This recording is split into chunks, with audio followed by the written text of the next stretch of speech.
Mi Señor, de mejor forma no podríamos cantarte lo que tu pueblo siente en este momento.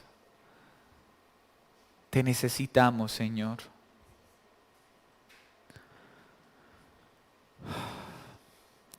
Hoy más que nunca tu pueblo te necesita. Mi defensor y mi redentor. Tú vives. La muerte no te pudo retener. Estás sentado a la diestra de Dios Padre. Escucha hoy nuestro ruego. Te necesitamos. Te necesitamos en cada área de nuestra vida. Te necesitamos traspasando cada partícula de nuestro ser. Te necesitamos traspasando completamente nuestro corazón, traspasando completamente nuestros pensamientos, cincelando todo nuestro ser. Pues sabemos que no hay un mejor estado para nosotros que ser hechos a imagen y semejanza de nuestro Señor Jesucristo. Ayúdanos hoy mediante la palabra, Señor, a ser fortalecidos, a ser animados y a encontrar ese descanso que tenemos en toda la Escritura, pues toda ella fue escrita para edificación y instrucción de tu pueblo. Concédeme servir fielmente a esta gran responsabilidad de llevar tu palabra y que nuestros corazones respondan obediente, diligente y alegremente a lo que nos enseñes. Todo esto lo pedimos en el más precioso de los nombres, el nombre de nuestro Señor Jesucristo. Amén y amén. Mis hermanos, iniciamos el domingo anterior el estudio de uno de los libros de los profetas menores, escrito por Habacuc y llamado a la vez Habacuc. Aprendimos que este libro podría resumirse en una frase muy sencilla: ¿cómo pasar del miedo a la fe o de la desesperanza a la esperanza? Este es el efecto final que debe producir en el lector el sumergirse en el escrito de Habacuc.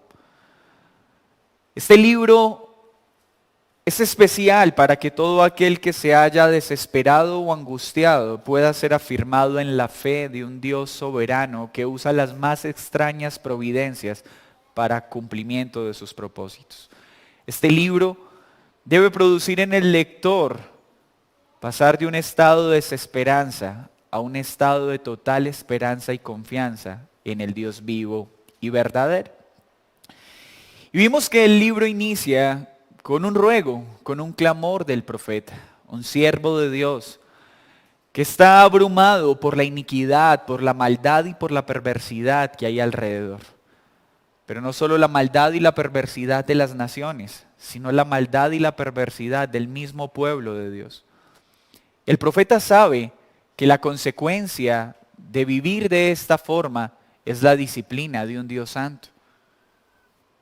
Así que el profeta está clamando al Señor: Señor, ¿por qué no escuchas mi ruego? ¿Por qué no haces nada en favor de tu pueblo?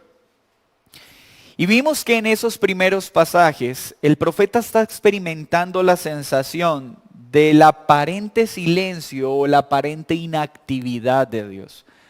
Pero concluimos muy bien este primer estudio entendiendo que aunque a nuestros ojos pareciera que Dios no está haciendo nada, Él siempre está actuando. Él siempre está observando y está llevando a su pueblo a que observe la maldad del hombre, pero también su poder y su majestad. Entonces, esa primera sección deja en nosotros algo claro. Nuestro Dios no está inactivo. A veces está en silencio. A veces su respuesta es clara, sí y no. Otras veces es un doloroso espere. Pero nos dejó claro Habacuc, y lo veremos hoy, que Dios siempre responde a la oración de su pueblo. No en el tiempo que nosotros queremos, ni de la manera que nosotros queremos, pero Él siempre lo hace. En la manera que es perfecta y que solo Él puede determinar, y en el momento perfecto que Él ha escogido para cada suceso. Acompáñenme a leer Habacuc capítulo 1, versículos 5 al 11. Y voy a leer para ustedes, mientras también me acompaña en la lectura. Habacuc 1, 5 al 11. Responde Dios a Habacuc. Y miren lo que le dice.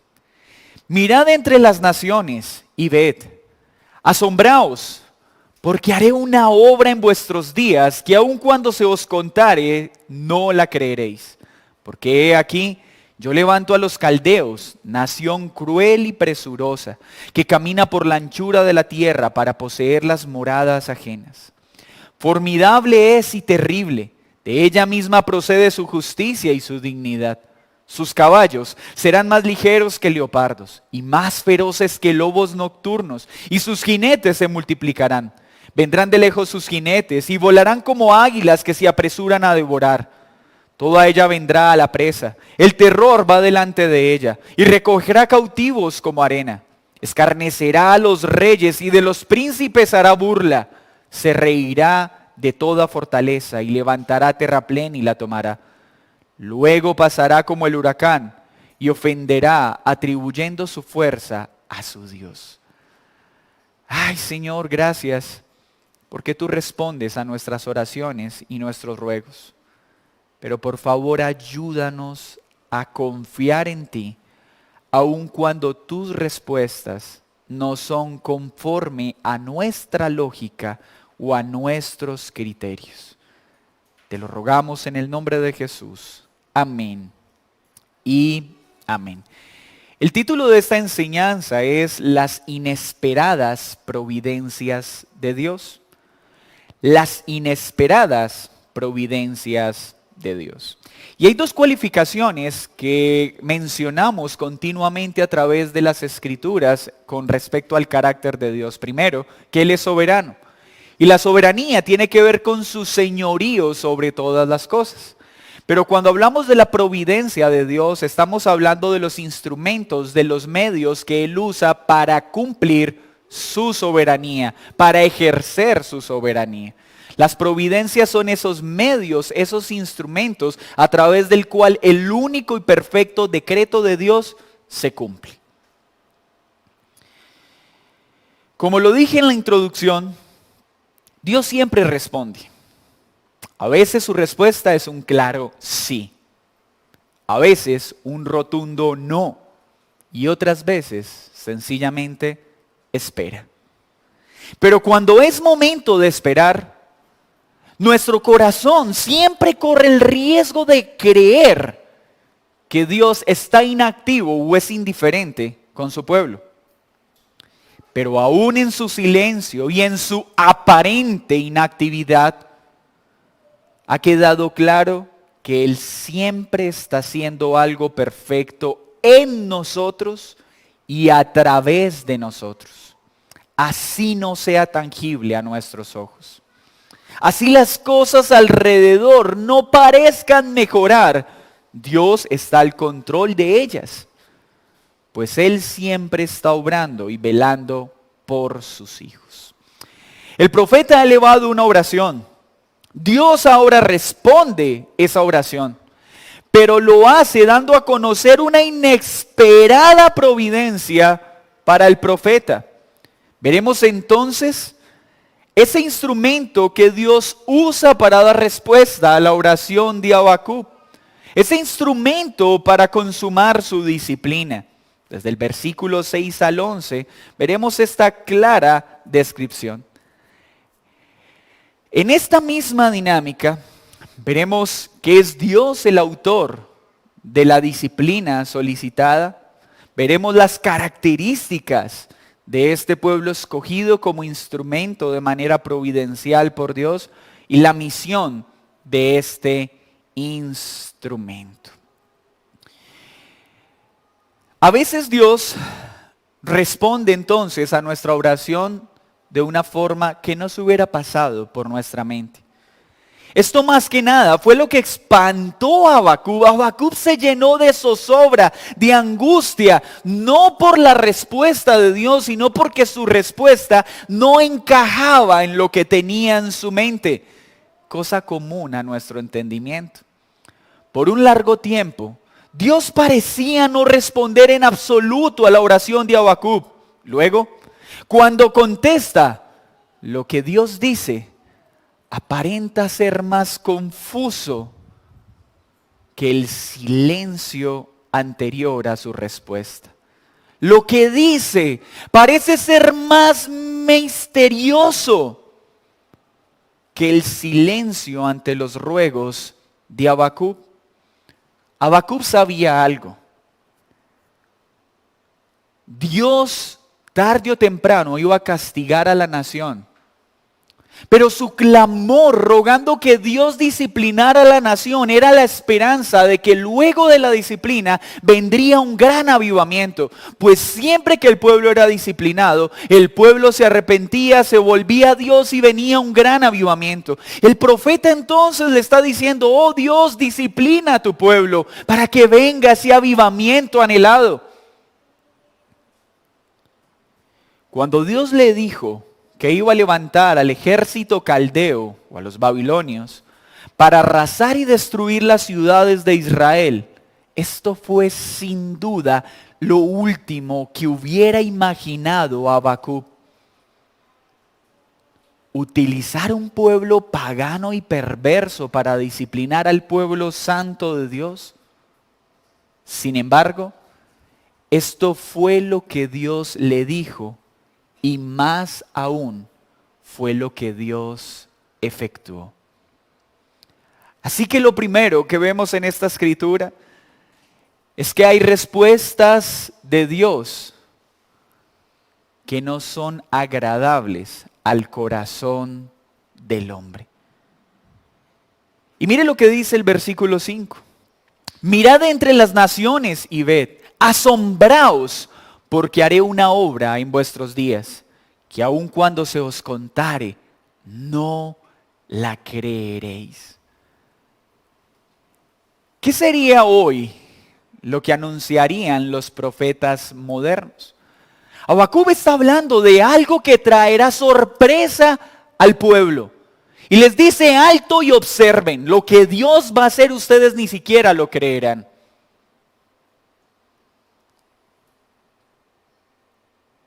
En este tiempo, más bien, escucharíamos frases como: no te preocupes, todo mañana va a estar bien, Dios enviará mucho dinero, Dios solucionará todos tus problemas, Dios quitará todas tus aflicciones.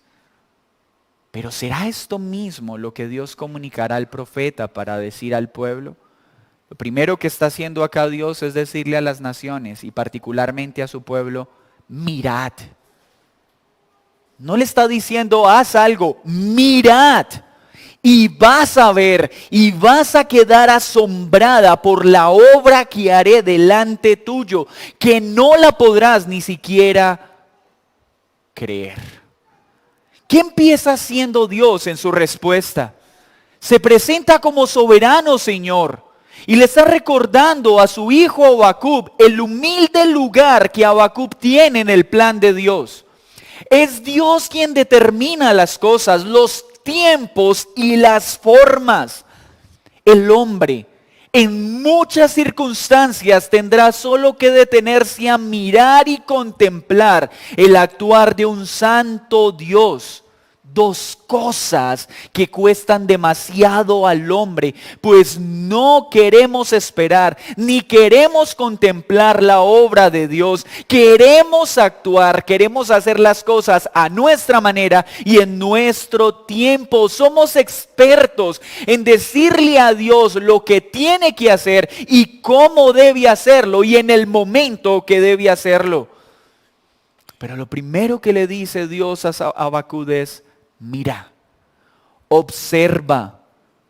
Habrán momentos en que los hijos de Dios solo podrán recurrir a una acción: mirar con asombro los perfectos y a veces incomprensibles designios de un soberano, perfecto y sabio Dios. Y la Escritura varias veces anuncia esto. Mire lo que dice Segunda de Crónicas 20:17. No habrá para que peleéis vosotros en este caso. Paraos, estad quietos y ved la salvación de Jehová con vosotros. ¿Qué le está diciendo el Señor a este pueblo en medio de la guerra? Paraos, estad quietos, ved las salvaciones del Señor.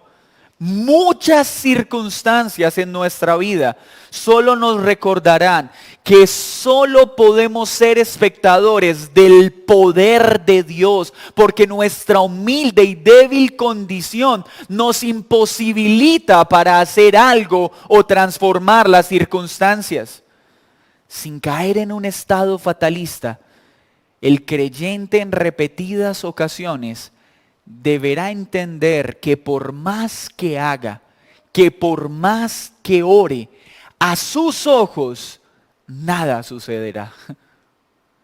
Solo le quedará un recurso: estar quieto y reconocer su imposibilidad de cambiar las circunstancias. Y quiero aclarar que estar quieto no es caer en una actitud paralizante, pues Habacuc, aunque se detuvo a mirar, nunca dejó de orar y clamar a Dios.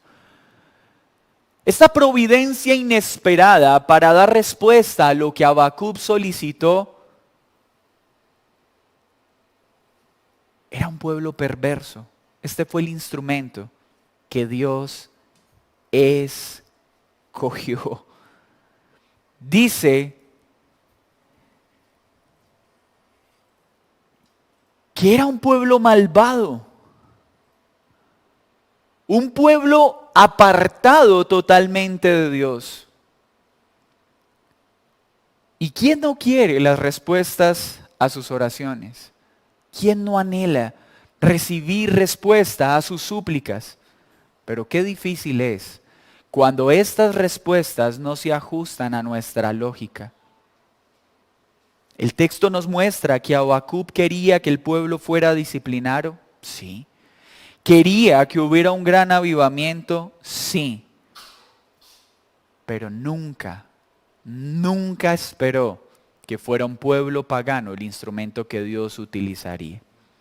Ahora, ¿quién es el autor de esta disciplina, aunque utilizó un pueblo pagano?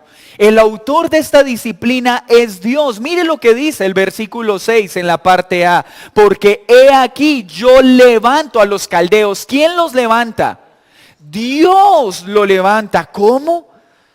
Es Dios, el Dios bueno, soberano y perfecto, es quien escoge este pueblo. ¿Acaso en Dios hay imperfección? ¿Acaso Dios no pudo pensar en una forma distinta para disciplinar a su pueblo, sino escoger un pueblo perverso? Pues el profeta deja claro la respuesta de Dios: soy yo quien lo levanta. Soy yo quien escogió a este pueblo. ¿Cómo entender esto en nuestra mente? Necesitamos recordar que Dios siempre hace lo que hace sin anular su naturaleza santa y pura. Por lo tanto, Él nunca ha sido ni será autor del mal, mas por su soberano poder actúa de tal forma que se cumplan sus designios sin anular la responsabilidad humana. Esto no lo hace forzando la voluntad de los caldeos, ni produciendo algún deseo pecaminoso en sus corazones, pues en Dios no hay mal y conforme a su naturaleza de Él no puede brotar el mal. Pero soberanamente puede quitar la restricción o el freno de la maldad de los hombres y de los pueblos para que ellos, libremente guiados por su pecado y los deseos perversos de su corazón, actúen. Ejemplo, lo estamos viendo acá. Quiere decir entonces que Dios levantó en los caldeos un deseo perverso de destruir al pueblo de Dios. Dios no tuvo que hacerlo.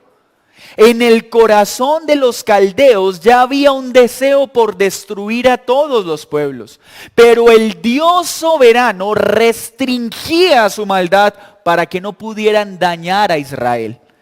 Pero Israel, el pueblo de Dios, se aleja de Dios. Entonces Dios no necesita poner un mal deseo en el corazón de los caldeos. Lo único que tiene que hacer es quitar su freno para que los babilonios, los caldeos, den libertad a sus deseos y dañen a Israel sin necesidad de que Dios ponga en ellos mal. Así que Dios dirige el proceder de los caldeos, gobierna sobre lo que están haciendo, pero no produce mal en sus corazones. Esto lo podemos entender de una mejor forma. Mis hermanos, la razón por la que hoy las naciones no se destruyen entre sí, no es porque no quieran o porque no puedan.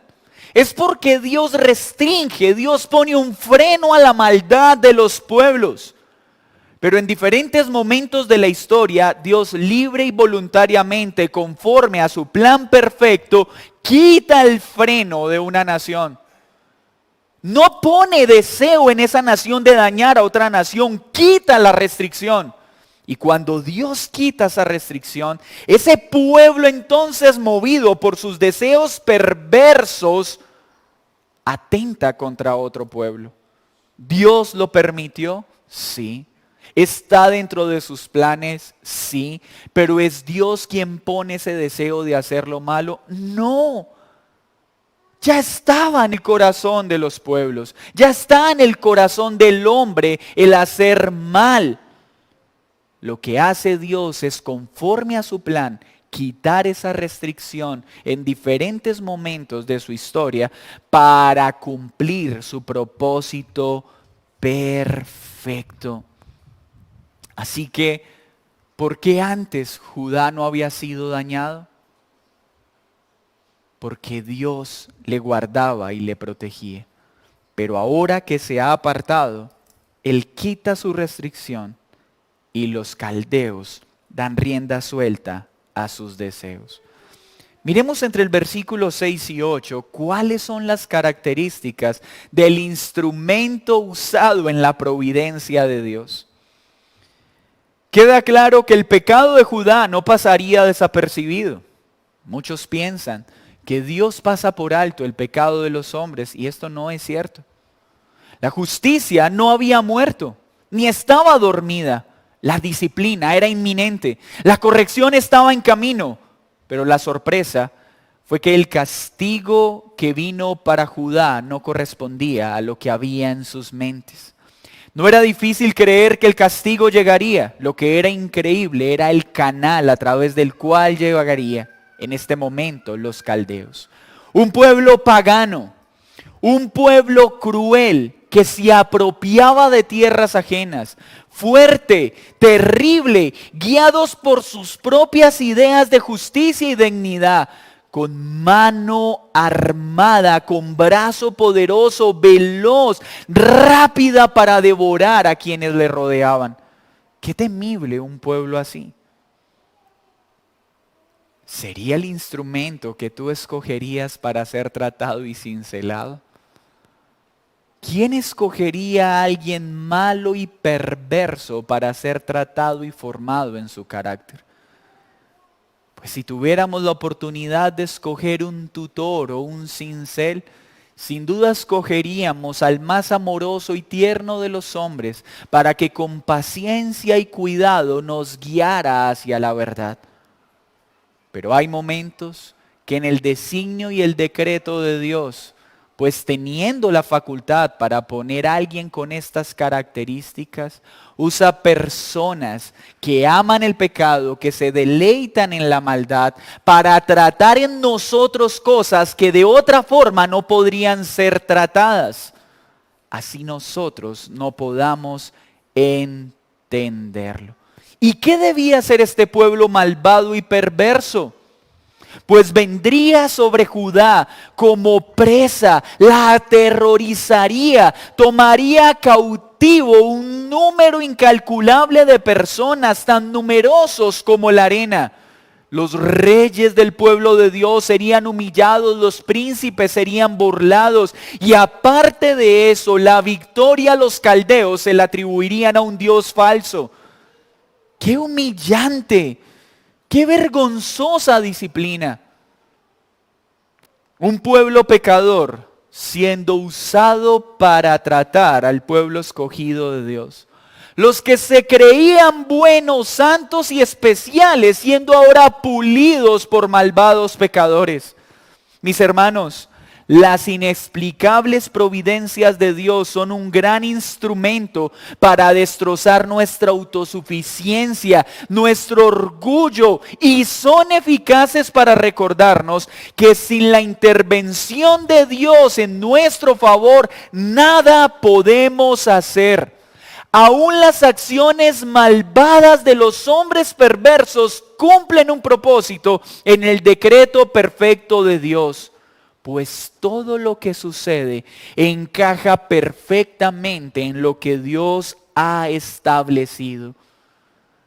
Dios siempre va a responder a las oraciones de su pueblo en medio del sufrimiento y en medio del dolor, pero muchas veces lo hará de una manera que no podemos entender. Pero al final reconoceremos que no había una mejor forma para hacerlo. John Newton escribió una poesía que describe una experiencia personal similar. Él sentía en un momento de su vida que quería algo mejor en lo espiritual. Clamaba por un conocimiento más profundo de Dios. Esperaba tener una maravillosa visión de Dios rompiendo los cielos y descendiendo para derramar bendición en su vida. Loable oración. Admirable deseo. Sin embargo, en lugar de esto, Newton tuvo una experiencia durante la cual por varios meses parecía que Dios le había abandonado en las manos de Satanás. Fue tentado y probado más allá de su comprensión. No sería la respuesta que uno esperaría ante tal ruego. Finalmente, llegó a entender y vio que esa era la manera en que Dios respondía a su oración. Dios había permitido que descendiera hasta lo más profundo para enseñarle a depender enteramente de Él. Cuando Newton aprendió esta lección, Dios le sacó de aquella prueba. Mis hermanos, a nuestra lógica, los caldeos o los babilonios no hubieran sido el instrumento que nosotros hubiéramos escogido para enseñarle una lección al pueblo de Dios. Pero nuestra lógica es distinta a la de Dios, pues nosotros la tenemos dañada por el pecado. El proceder de Dios es perfecto y sabio. Y si ese era el pueblo que debía usar, por eso lo usó. Si hubiera existido un mejor pueblo, si hubiera existido una mejor forma, Dios la hubiera usado. Así que esto nos lleva a entender en nuestro diario caminar y particularmente en este tiempo de pandemia, que si existiera una mejor forma para Dios enseñar lo que quiere enseñarnos, la hubiera escogido. ¿Quiénes somos nosotros para decirle a Dios cuánto tiempo debe durar esta pandemia? ¿Quiénes somos nosotros para decirle a Dios cómo debe proceder en este tiempo de pandemia? Pues Él es sabio y Él es perfecto. Debemos clamar, sí, pero entender que lo que Él está haciendo en el incrédulo, en el creyente y en el profesante, lo está haciendo de manera perfecta. Y si hubiera una mejor forma de hacerlo, Él la hubiera escogido. Aunque no podemos entender la enfermedad en medio de las providencias de Dios, aunque no podemos entender el dolor, aunque no podemos entender el sufrimiento como algo útil permitido por Dios para nuestro bien, necesitamos entender que toda circunstancia dolorosa, todo momento terrible, la enfermedad, la angustia, todo está está dentro del plan perfecto de Dios para tratar en nosotros lo que Él ha dispuesto a tratar. Recuerdo una ocasión, en medio de este caminar con el Señor, tuve la oportunidad de conocer un joven muy humilde y muy dedicado al estudio. Era tal su condición de pobreza que él sabía que la única forma que tenía para salir adelante era obtener una beca en la universidad. Este muchacho se dedicó a estudiar diligentemente en su universidad y efectivamente fue becado. No tuvo que pagar un solo semestre. Él no tenía otra forma de lograr sus estudios sino esta. Y gracias a su gran desempeño y a su carácter piadoso, porque era un joven recto, íntegro, un buen hijo, un buen siervo en el caminar con el Señor, se ganó una beca para ir a hacer una especialización a España. ¿Cuánta felicidad tenía este joven por esta recompensa que le hubiera sido imposible obtenerla por otros medios? Resulta que cuando empezó a hacer los trámites para poder viajar a España y estudiar, pasó lo inesperado. No le dieron el permiso para poder trasladarse a España. Este joven inmediatamente cayó en una profunda depresión. Empezó a cuestionar a Dios y a decirle, ¿por qué me haces esto? He sido un buen hijo, he sido un buen siervo, he sido un buen estudiante. ¿Por qué me haces esto? ¿Cómo podré ahora estudiar si no tengo dinero para hacerlo? Debido a la incapacidad o la imposibilidad de viajar, enviaron un joven en su lugar. Este joven entró en una gran tristeza, pero un mes después llegó una noticia que él nunca olvidaría. En el lugar donde estaban hospedándose los jóvenes que recibieron la beca, colocaron una bomba. Y cuando la bomba explotó, hubo un joven que murió. Y el único joven que murió en ese atentado fue el joven que estaba ocupando la cama que él iba a ocupar. ¿Qué creen que pasó en la mente de este joven? Cambió su perspectiva al entender que lo que fue doloroso en un momento en la providencia de Dios era necesario para guardarlo y cumplir un propósito en él distinto. Ay, mis hermanos, si entendiéramos esto, dejaríamos de cargar resentimiento en nuestro corazón por aquellas personas que Dios ha permitido que participen de nuestra vida. Dejaríamos de estarnos quejando de aquella relación que no funcionó, de aquella persona que nos dañó, de aquella persona que nos engañó, de aquella persona que nos estorbó. Dejaríamos de estar cuestionando y simplemente diríamos, Señor, gracias, porque lo que me enseñaste a través de esa persona, a través de esa circunstancia, no podía haberlo aprendido de otra forma. Y si existiera otra forma, tú la hubieras usado. ¿Cuánto descansaríamos al entender las providencias de Dios? Así entonces diremos, aquella quiebra, hoy puedo decir que Dios la usó para mi bien. Aquella persona que tanto daño me causó, hoy puedo entender que Dios la usó para mi bien. Mis hermanos, en el plan de Dios nada es casualidad, nada es un accidente. Pero todo ello nos recuerda que sin Dios nada podemos hacer. Y que Él es experto en utilizar los instrumentos necesarios para doblegar nuestro orgullo, para cincelarnos, aun cuando estos instrumentos no encajen en nuestra lógica y en nuestra manera de ver las cosas. ¿Sientes que en tu corazón hay dificultad para perdonar o para olvidar ciertas circunstancias que te dañaron? ¿Sigues cargando con lo que aquel me dijo, aquel me hizo, con aquello que perdí, con aquello que tuve y hoy no tengo? ¿Sigues sufriendo que un día tuviste opulencia y hoy no tienes nada? ¿Sigues sufriendo que un día confiaste en alguien, te engañó y te dañó? ¿Sigues cuestionando la pérdida de aquel bebé que tanto amabas? ¿Sigues cuestionando a Dios por todas las cosas que han pasado que no encajan en lo que tú querías? ¡Ya! ¡Alto! y entiende que las providencias de Dios son perfectas, así sean dolorosas.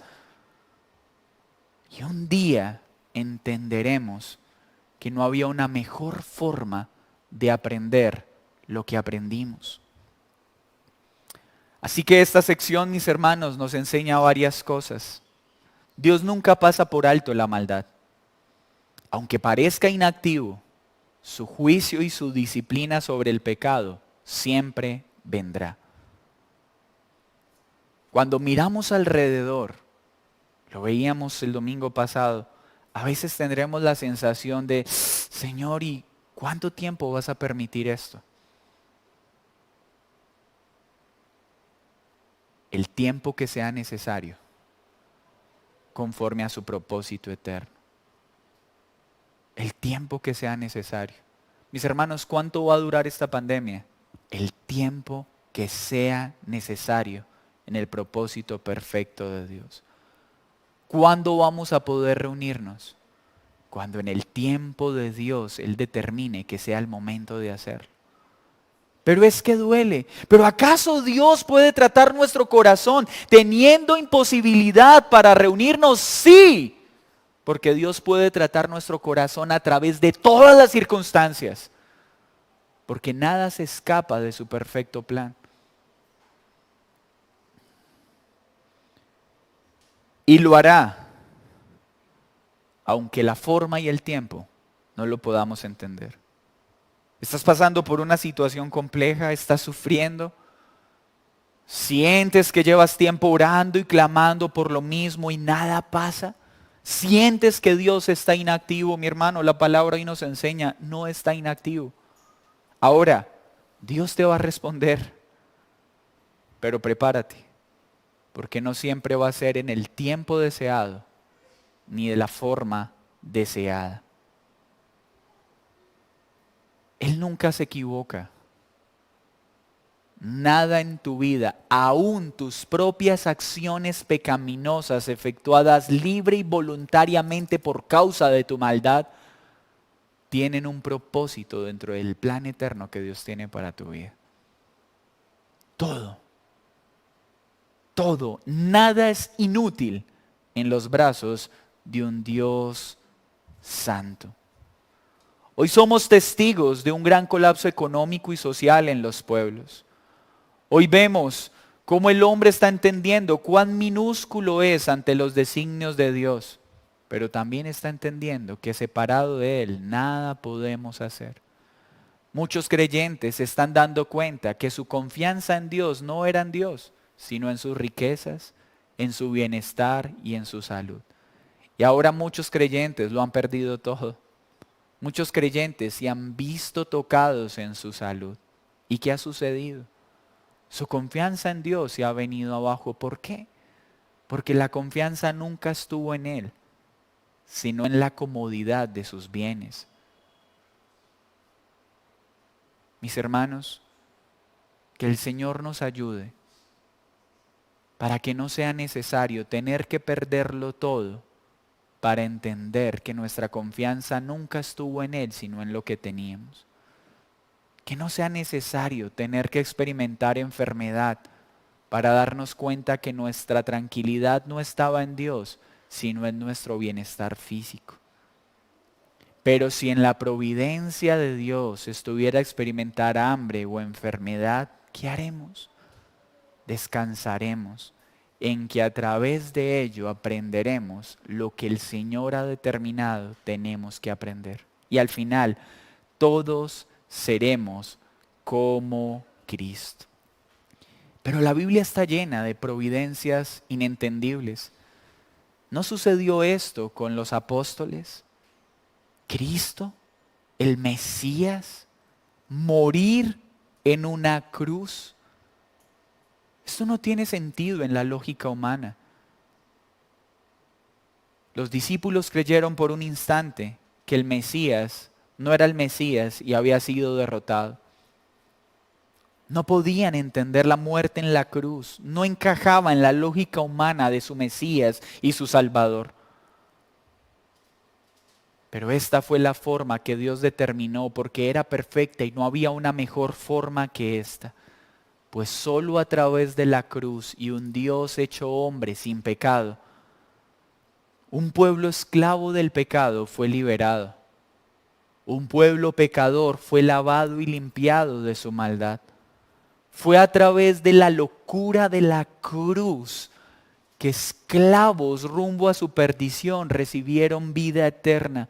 Fue a través de la incomprensible locura de la cruz como Dios, en la persona de Cristo, venció a Satanás y venció la muerte. No había otra forma. No había una mejor forma de morir para Jesús que la cruz. No había otra forma en la que nosotros pudiéramos ser salvos, perdonados y lavados que a través de la muerte de aquel Cordero sin mancha. Los discípulos corrieron, volvieron a sus actividades. ¿Cuántas veces actuamos igual?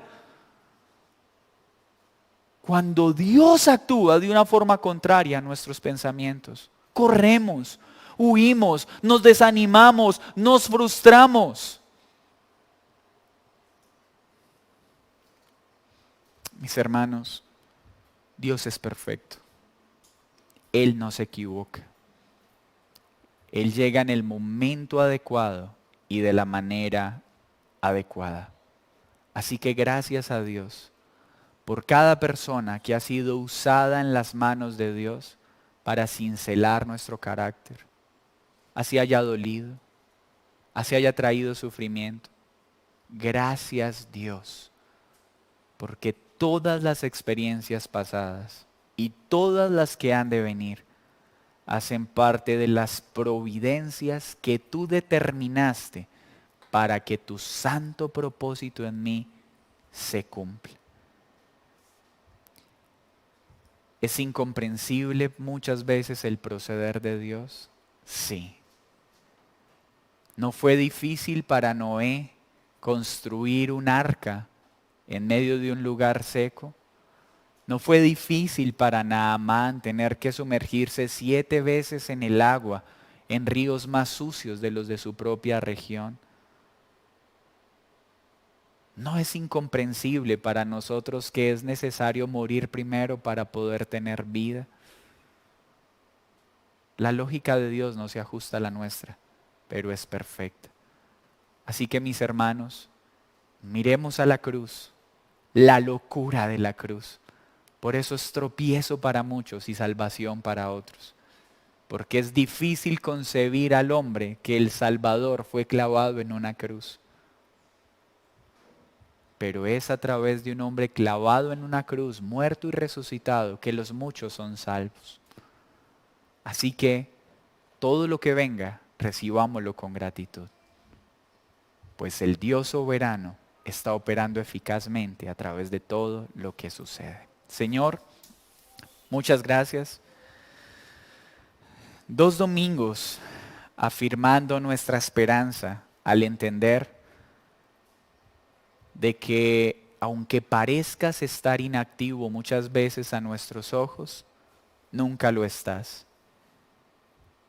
Y aunque tus providencias son misteriosas e incomprensibles para nuestra lógica, hoy descansamos en que son perfectas. Pues algo más irracional para la mente humana que un Salvador siendo entregado en una cruz,